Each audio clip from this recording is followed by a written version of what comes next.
Berikut ini saya jelaskan manfaat olahraga pernapasan tedas Indonesia untuk kesehatan kita, tubuh kita, dan juga selain kesehatan juga untuk kekuatan.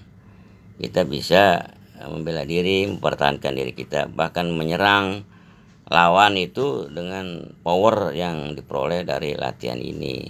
Seperti kita menangkis atau melawan hipnotis orang yang mau menipu kita, menangkis atau melawan sugesti orang yang mau menzalimi kita. Itu kita bisa lawan dengan hasil power yang kita peroleh dari banyak latihan rutin setiap hari, setengah jam gitu, dengan beberapa jurus sampai 150 jurus, 105 jurus begitu.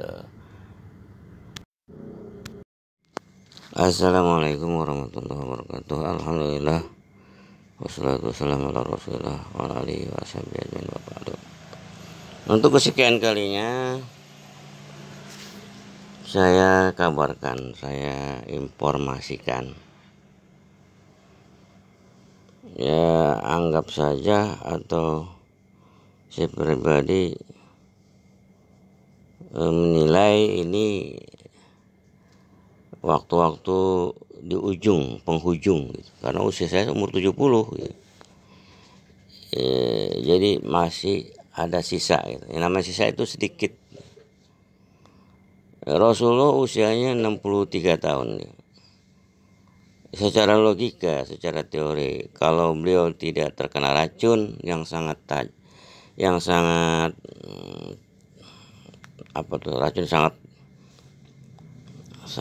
sangat apa sih, bukan sangat tajam ya, sangat keras ya, dia makan daging kambing, barangkali daging kambingnya dibakar ya, itu bagian paha ya, paha depan tentunya ya, paha belakang. Jadi disebutkan itu disuguhkan oleh wanita Yahudi Khaybar. Dia istri pemimpin Nasrani Khaybar yang tewas dalam perang Khaybar gitu. Dia dendam kepada Rasulullah SAW, jadi dia menyuguhkan, ceritanya begitu Pak, takdirnya begitu. Dia menyuguhkan paha kambing bakar kepada Rasulullah SAW. Rasulullah tentunya kan makan bersama sahabat-sahabatnya gitu, nggak sendiri dia. Singkat ceritanya ya, paha kambing itu sudah diracuni dengan racun yang sangat keras gitu ya. Rasulullah berasa, apakah di sini dikasih tahu oleh malaikat atau tidak? Barangkali kasih tahu juga, tapi sudah terlambat, sudah makan paha kambing itu yang mengandung racun gitu. Kenalah beliau racun yang dibubuhkan di daging paha kambing itu.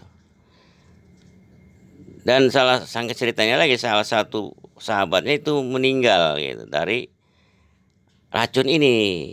Jadi Rasulullah berwasiat, kalau ya ada yang meninggal dalam peristiwa ini, jadi wanita itu harus dikisos ya, dihukum mati gitu. Pada saat itu sahabat Rasulullah yang mungkin makan banyak gitu, dari secara logika ya, dari kambing itu, sehingga beliau sahabat Rasulullah ini meninggal saat itu juga gitu. Ya barangkali nggak sampai minggu, mungkin sehari 2 hari begitu meninggal. Kalau Rasulullah masih bisa bertahan ya, diobati dan sebagainya, tapi masih bersisa gitu. Dalam hadis Sahih Bukhari saya baca begitu, itu beliau menjelang meninggal itu beliau ngeluh gitu. Dalam ngeluhnya seorang nabi ini pasti udah sangat dahsyat gitu, bisa berkali-kali ngeluhnya manusia biasa gitu, berkali-kali lipat dari orang mukmin sendiri yang mengeluh gitu. Ini nabi mengeluh karena sakit. Dia ngomong gitu dalam Sahih Bukhari, baca di situ, jantungku sakit sekali, dia bilang gitu. Dia ngomongnya itu pada Aisyah karena dia saat itu kepalanya berada di paha istrinya yang tercinta. Nanti beliau meninggal pun di paha Siti Aisyah binti Abi Bakar radhiyallahu anhuma gitu. Jadi jantung ini sangat sakit. Jadi racun itu memakan jantungnya kali ya gitu. Ya, ini menurut teori Pak, menurut logika. Kalau seandainya Rasulullah ini dilindungi Allah Subhanahu wa taala, enggak mati diracun, barangkali usianya bisa 90 tahun, Pak, begitu. Tapi emang skenario Allah Subhanahu wa taala ya, menyatakan bahwa usia zaman Rasulullah, umat Rasulullah itu sekitar 60-70 tahun gitu. Saya ini 70 tahun saya nih. Rasulullah meninggal 63 tahun gitu. Jadi ada beberapa penanggabaran tentang usia seperti ini yang lewat dari 63 tahun itu ada mengandung berkah ya. Kalau itu lah manusia soleh diberi umur panjang sampai umur 70, jadi itu berkah gitu. Bla bla bla bla bla. Nah, saya umur 70 tahun ini begitu. Saya juga berpikiran kalau nggak diracun tentunya Rasulullah 90 tahun begitu. Jadi umat Rasulullah itu sekitar 80-90 tahun begitu. Hadisnya begitu keluar kalau dia meninggalnya normal gitu. Ini masih ngayap-ngayap nih ceritanya nih. Jadi orang Kristen tuh menuduh gitu. Mengenye atau minor gitu. Jadi ambil dari segi negatifnya gitu. Kok Nabi Rasulullah SAW, Nabi Muhammad SAW kok enggak dilindungi Allah gitu, sampai diracun kok kena sampai mati gitu. Nah ini dijawab, barangkali yang menjawab ini Bang Zuma, Zulkifli M. Abbas, yang saya dengerin ceramah-ceramah ini dalam debat lintas agama ya. Dibantah begitu tentunya dengan hadis juga, dengan sirah Nabawiyah gitu, peristiwa itu gitu. Jadi yang dilindungi Allah Subhanahu wa taala tentang turunnya wahyu Allah Subhanahu wa taala yang turun kepada Nabi Muhammad SAW itu dilindungi oleh malaikat, oleh Allah Subhanahu wa taala. Tapi ketika beliau itu diracun, ini bukan masalah wahyu ini masalah kemanusiaan manusia gitu. Dan juga rekayasa atau skenario Allah bahwa kita harus waspada kalau udah umur 60-70, waspada kita bakal mati gitu. Ini ada kaitan juga dengan uban gitu. Kenapa uban nggak boleh dicat, disemir atau dicetek, ditutek warna selain warna hitam yang nggak boleh begitu. Saya baca di tafsir dalam fikih sunnah tentang uban ini, mengapa kita tidak boleh atau haram menyemir rambut warna hitam pada waktu umur 60 tahun ke atas gitu. Karena ini ada hubungan dengan kematian gitu. Umur 60-70 ini orang mau mati gitu ya. Kalau masih disemir hitam berarti dia seolah-olah masih muda, masih 40, 50, masih 30 tahun, 35 tahun. Jadi nggak ingat mati gitu. Jadi nggak ingat dosa, nggak ingat amal ibadah yang lebih sempurna, lebih afdol gitu. Lalai dia begitu kalau rambutnya hitam, kumisnya hitam, jenggotnya hitam. Padahal umur udah 60 ke atas itu. Itu haram hukumnya. Fikih sunnah itu saya baca begitu Pak tafsirnya. Nah kalau 60 ke bawah yang biasanya masih muda itu wajar gitu, masih boleh hitam boleh gitu. Tapi kalau udah 60 ke atas itu nggak boleh hitam, yang boleh itu kuning, hijau, merah gitu, mungkin abu-abu gitu, putih gitu. Atau yang selain hitam lah boleh tuh gitu.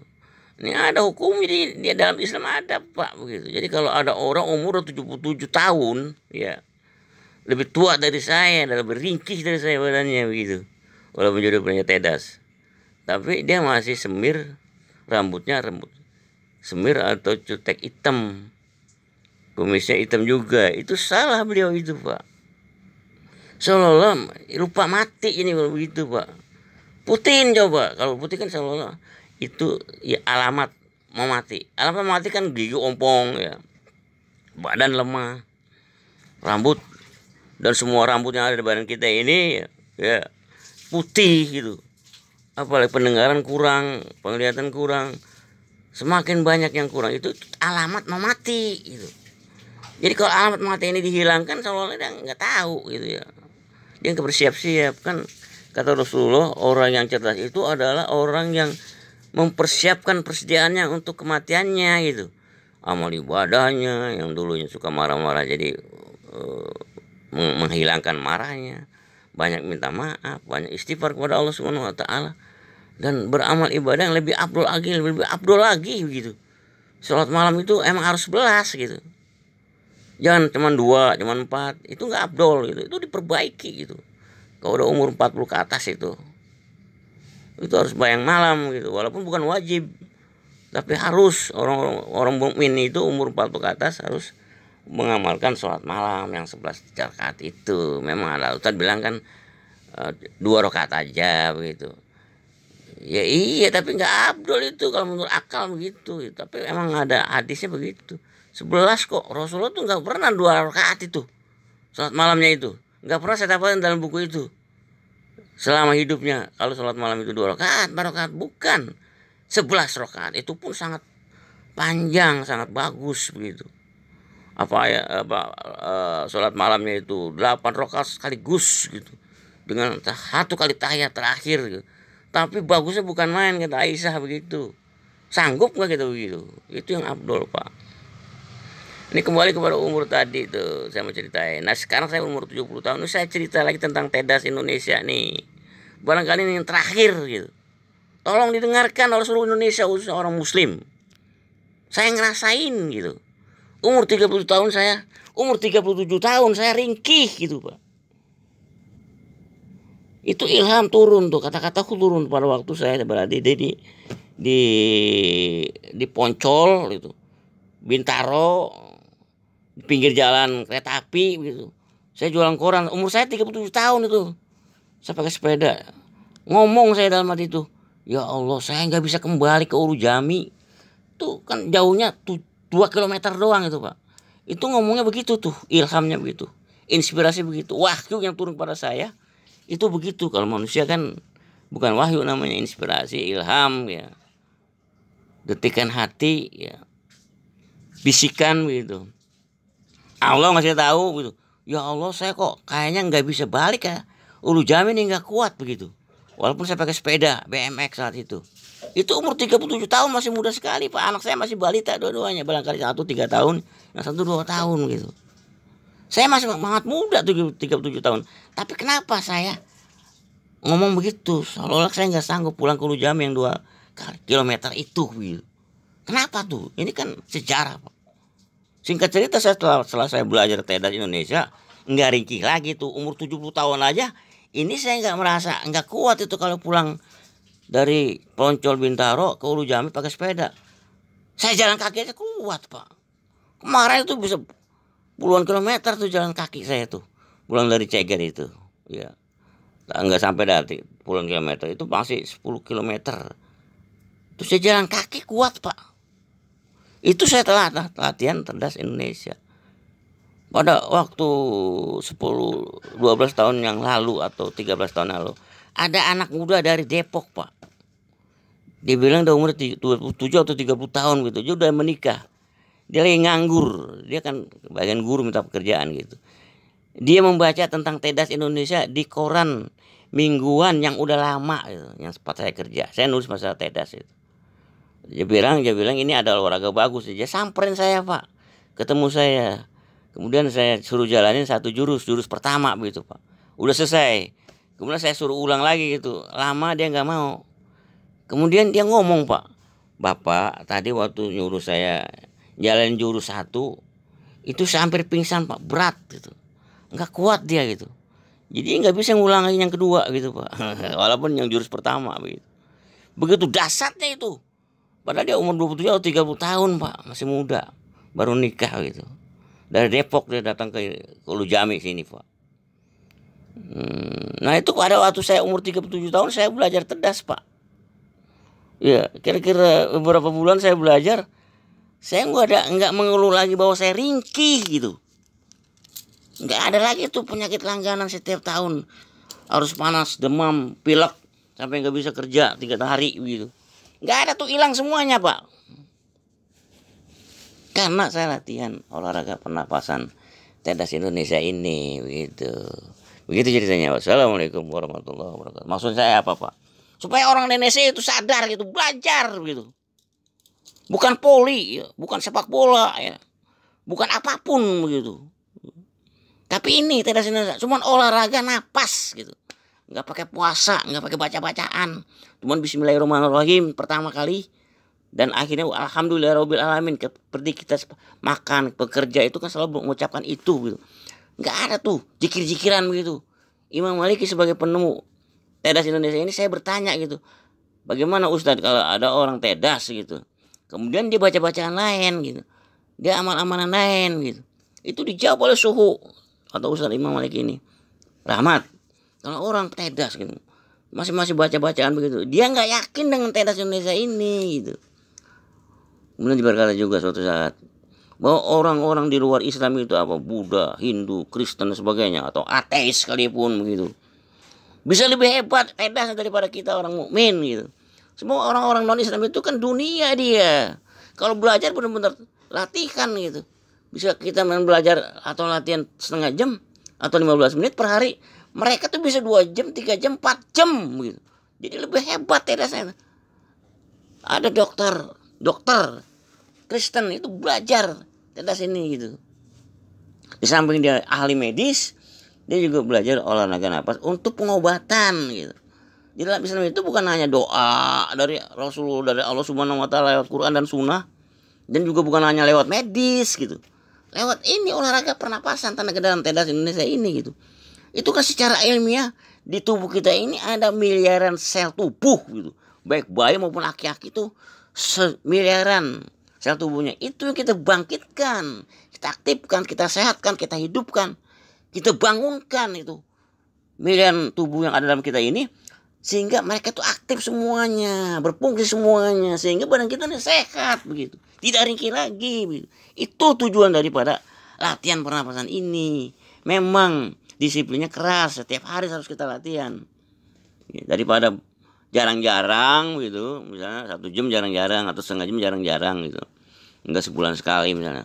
Lebih baik tuh setiap hari walaupun cuma 10 menit 15 menit gitu. Bagi saya ya itu memang disiplin bagus. Tapi kalau umur 70 tahun ini, ya saya lebih banyak ngomong gitu.